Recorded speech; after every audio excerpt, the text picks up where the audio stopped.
When our girl Layla was 5 years old, she and her sister were up late waiting for generations to end. While they were enjoying the show, her dad came home with very bloodshot eyes and he was upset at the fact that they were still awake at this time.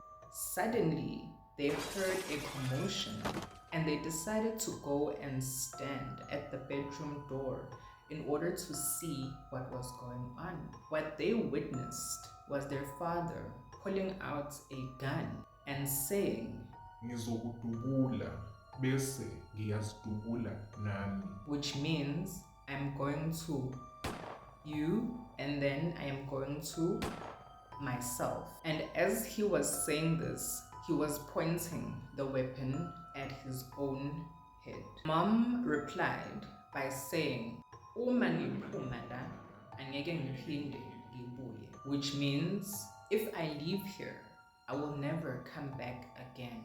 She then promptly took our girl Layla with her sister, put them in bed, and then made a phone call to one of her siblings asking them to come and fetch them from the house. That's what family should do.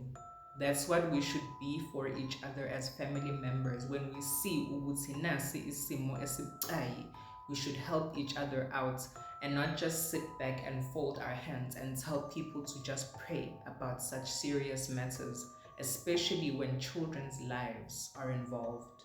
Sometime later, their father began to struggle with their maintenance upkeep, and so the courts ruled that their mother would have custody of them. We love to see it. Children should always be with their mothers, especially when the fathers show that they are unable to provide a safe and stable environment. When Layla was 7 years old, her father then decided to introduce her to his girlfriend. Hello. In the past, before things had soured between Layla's mom and dad, her dad had really loved her and was affectionate to her. She feels that this was because both she and her father were dark-skinned, whereas her mother and her sister were more light-skinned. Her parents eventually got divorced, and Layla feels that the reason that they got divorced was this girlfriend that she was now being introduced to. Fast forward, our girl is now in grade 11 and things are going relatively well. She's performing well academically. Things at home seem to be stable. However, she has a dream where she finds herself back at her father's place. And on the bed that her parents used to share, she sees the father's girlfriend smearing something in between the base of the bed and the mattress. To her, this confirmed the fact that her father had been bringing this girlfriend into the matrimonial home and into the matrimonial bed. She recalls that her father would usually have bloodshot eyes after he had been served food by the girlfriend. So Layla would avoid asking him for anything unless she could see that his eyes were pure and not bloodshot. After having this dream, she suddenly started having problems at school. Her marks began to drop. She was unable to maintain the energy that she needed to fulfill her school tasks. And one day, suddenly, the left side of her face just stopped working.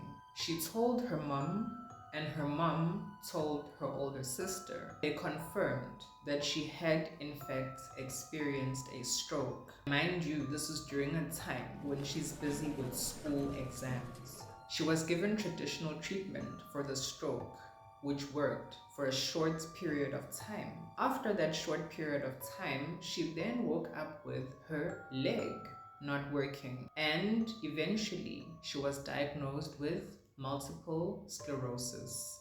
As a result of her hospitalization, she had to deregister from school and focus on improving her health because she was now in matric and it was very important for her to perform well in order to be able to progress the way that she wished in life. While she was in hospital, her mom brought a traditional doctor to come and examine her. They brought her some strings. I assume that this was either ipitane or some form of ibandi. While the traditional healer was administering to her ailments, he informed her that she had been born into umsindo, which means that she had been born into spiritual difficulty. However, he also let her know that she was very fortunate because she had a very powerful ancestor, one who came from water, who was surrounding her and ensuring that she was protected despite all of the difficulty that she would experience in her life. The traditional healer then gave her medicinal incisions, gave her a traditional prescription, iskoto, and also left her with some powders for her to consume. Thereafter, she began to have very vivid dreams and was eventually allowed to leave the hospital. Not long after that, she had a dream where she found herself sitting in a dark room with her father's girlfriend mixing something over a pot. I've always told you, if you are seeing someone preparing chicken, a braai pack, cooking over a pot, especially if it's a black pot, you know that that person is administering Idliso. While she was stirring the pot, she would then beckon to Layla, saying, which means come here, I'm calling you, come to me. She was becoming progressively more impatient with Layla, but fortunately for her, her grandmother showed up in her dream and told her not to respond. These are the benefits of having ancestors who answered their spiritual calling. They are able to intervene on your behalf in the ancestral realm, the spiritual realm, emkatini, and subconsciously when you, the human being, are not able to stand up for yourself because you are a spiritual being having a physical experience. So because you are earthbound, your ability to intervene in spiritual matters tends to be limited. After not responding in the dream, she then wakes up from her sleep. The traditional doctor comes to check up on her and informs her that the father's girlfriend had intended to use her spirits for sinister rituals because she is aware that she is someone who is spiritually gifted, who moves around with powerful ancestors. This is one of the reasons I always tell you guys to be very careful who you consult with, who you tell your dreams to, who you allow to initiate you, to cleanse you, to do any sort of spiritual work on you, because nowadays it is not safe. Most people do not have ancestors who are powerful enough to achieve certain things.